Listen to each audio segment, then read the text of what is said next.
Guillaume, the stone pillar, is the strongest Hashira. That statement probably came as no surprise, and you probably agree. Pretty much no matter where you are in the series of Demon Slayer, if you're aware of Guillaume and his power, if you're a manga fan, anime fan, you probably already know this, and everybody just shares the same opinion on this. The same can't be said for the weakest Hashira, however. Even though everybody agrees Guillaume is the strongest, and it's just stated over and over and over, there seems to be a lot of disagreement about who is actually the weakest Hashira. Now, when I say weakest, it's a bit of a weird term. I mean in overall power, not necessarily like saying Shinobu's the weakest because she can't behead a demon. But I've seen takes all over the place. I've seen people say Tengen's the weakest, Shinobu's the weakest. As crazy as it sounds, some people have even said Rengoku is the weakest. That last one's a bit absurd, but you get my point. Takes are all over the place about who is actually the weakest Hashira, and the two characters most commonly brought up in this debate is Tengen and Shinobu.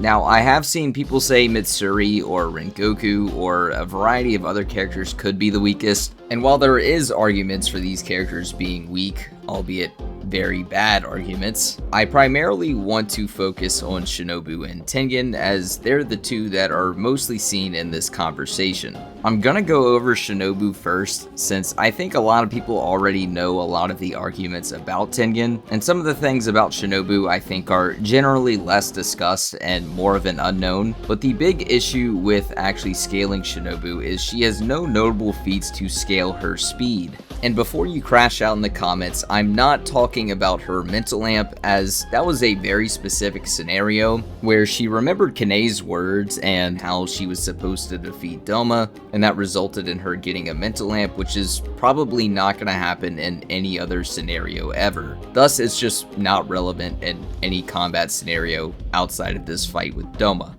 Now yes, she's very smart. She was integral to helping defeat Doma, but she had prep time preparing that plan, and no Hashira will absorb her, obviously, as that would be kind of weird. In character, she probably wouldn't have poison either in a fight against a Hashira, because as far as we know, she's never killed a human being, so she has no reason to make poison to kill humans, or any reason to even carry that poison for humans in her sheath. Her not having poison isn't that big of a deal, as she has the power to pierce directly through Doma's skull. Now, Doma isn't exceptionally durable or anything, as Kano and Inosuke are able to cut up his body, but it's at least worth noting. Now, when I said Shinobu doesn't have any notable feats of speed, it's kind of true, but we do know one thing about her. She's probably slower than pre-Hashira training Giyu. The reason for this is because she tries to kill Nezuko, Giyu then reacts to her, and we cut away for a while and come back and we see she's been subdued by Giyu. He would obviously need to be close in speed or just outright superior to actually get her in this position, and this is important because she doesn't get any notable training after this point. She directly states to Kano that she won't be participating in the Hashira training, and all the feats in her fight against Doma don't really amount to anything for speed. She is perception blitzed in the first interaction that she has with Doma, as Doma slices the girl Shinobu tries to save, and Shinobu is smiling at the girl thinking that she outsped Doma and saved the girl, but in reality, Doma was so fast that he cut the girl without Shinobu being able to perceive his movements. I've seen some people say that this girl died to Doma's blood demon art, but that's not really supported in the manga, as we see her body is completely cut up, and we literally see her hand is slashed off, so that just doesn't really make sense. This renders basically everything she does after this point as unscalable, as Doma's holding back from here on out,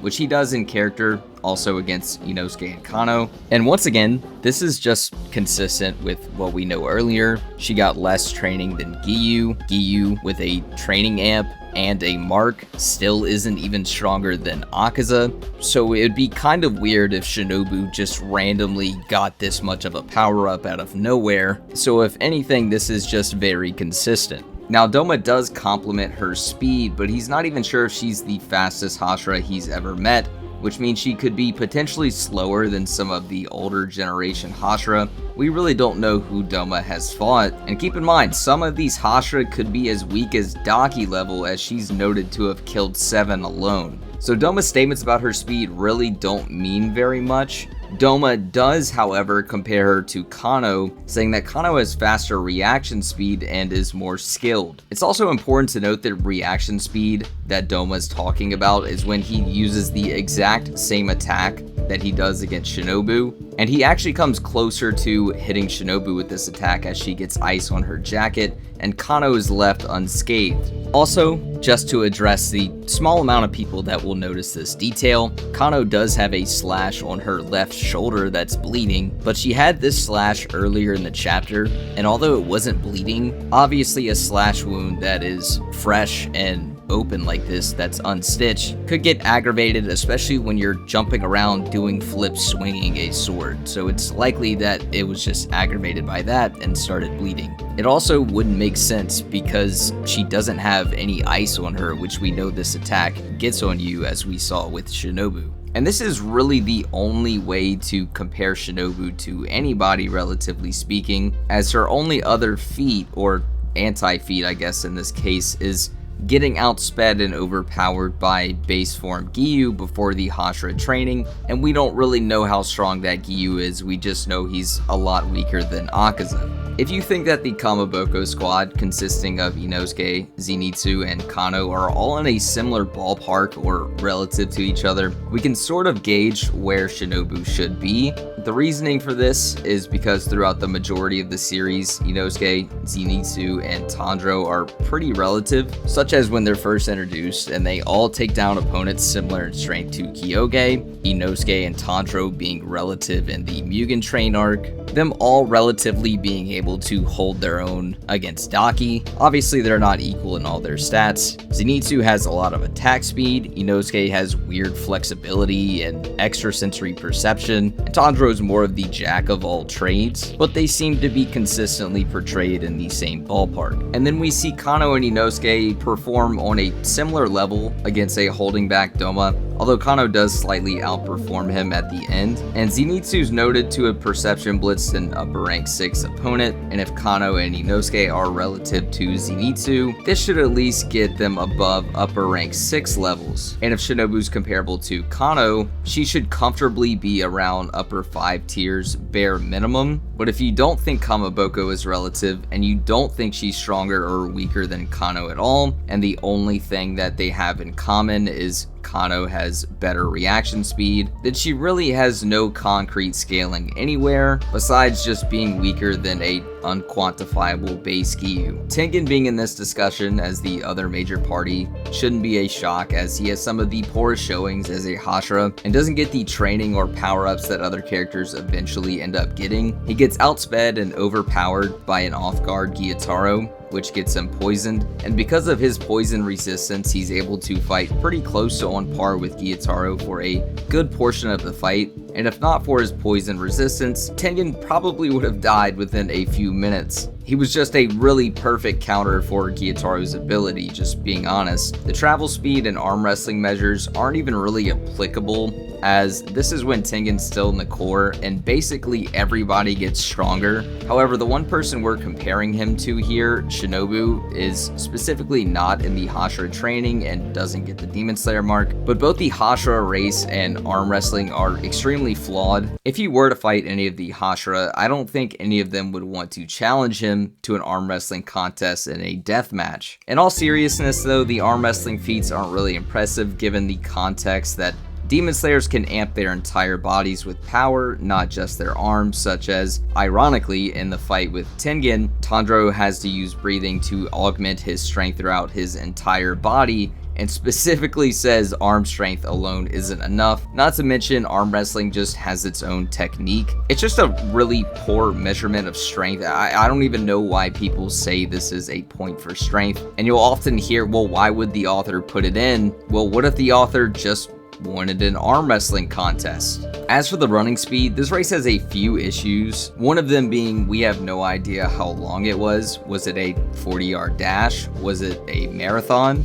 Multiple contestants were also holding back or implied to be holding back, like Obanai's running in zigzags, so it's sort of hard to take this serious. But the most important thing is travel speed in Demon Slayer specifically is pretty drastically different than combat speed. The most common example you've seen me probably talk about before is Akaza without using his compass to amplify his movements towards an opponent, has travel speed that Tanjiro can clearly see and even throws a sword at him, impaling him. But when in combat, Akaza can move so fast, Tanjiro doesn't even know what's going on. We also see characters like Mark Sanemi just run around from Longsword Kokoshibo, and he's using his travel speed to do this, and he's still getting tagged, mind you, but if he were to actually try to combat Longsword Kokoshibo up close or something, he would probably turn into blood vapor. I realistically don't see any other arguments for any other Hashira here, as Rengoku has to be some level of strong for Akaza to even consider him a powerful opponent, as it goes against Akaza's entire narrative to fight someone and respect someone that's weak. He just regurgitates this and says this over and over and over, and he even compliments Rengoku's fighting spirit and his speed.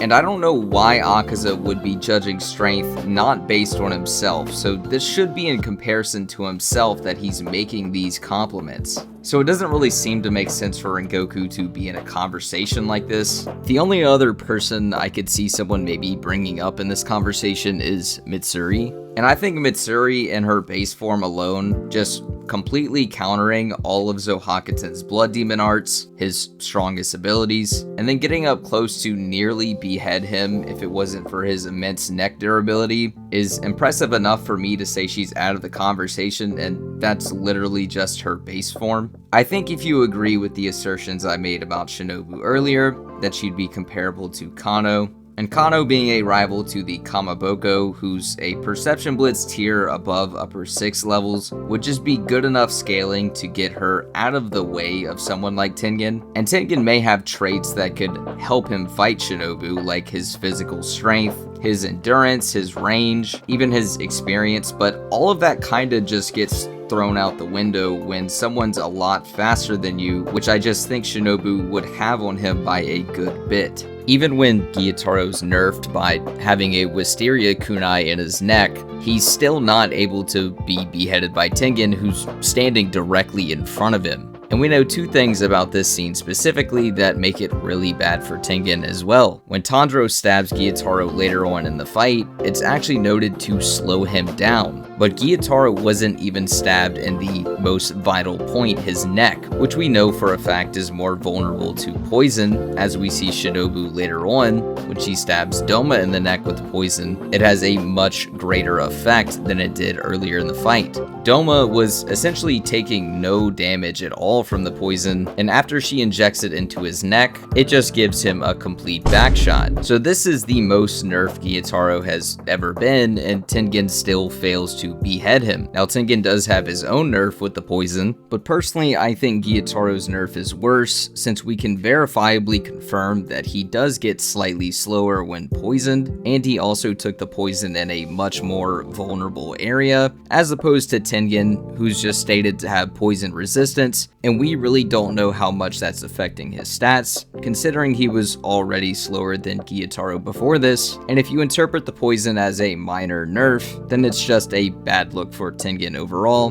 Just something I wanted to bring up, and I mean, like, come on, when am I ever gonna get to talk about this scene again? At Tengen's best, he's just relative to Gyutaro in speed, and Wanjiro after this arc gets precognition and gets a training boost with the Type 0 doll, and Muichiro is shown to be even faster than him, as Tanjiro with a piercing attack can't even tag Hantengu, and Muichiro is able to slash his face. Muichiro then gets toyed with by base form Gyoko, who says he's holding back. And that's just base form Gyoko, let alone his next form, which he complements his own speed on. So if Shinobu is closer to upper 5 territory, it's a really hard sell to say Tengen can do anything to this type of fighter at all. Ultimately, unless he sets up some sort of bomb barrage trap when she goes to poke him, I don't really see how he's going to hit Shinobu before she hits him. And as we've seen with Doma, and even Nezuko for that matter, she's not afraid at all to aim for the skull. Again, this relies on us to compare Shinobu to Kano and Kamaboko, and you also would have to agree that Kamaboko is relative in the first place, but this is just my interpretation of the series. With everything being said, my final conclusion on the topic is the weakest Hashira is Urokodaki because he has no feats.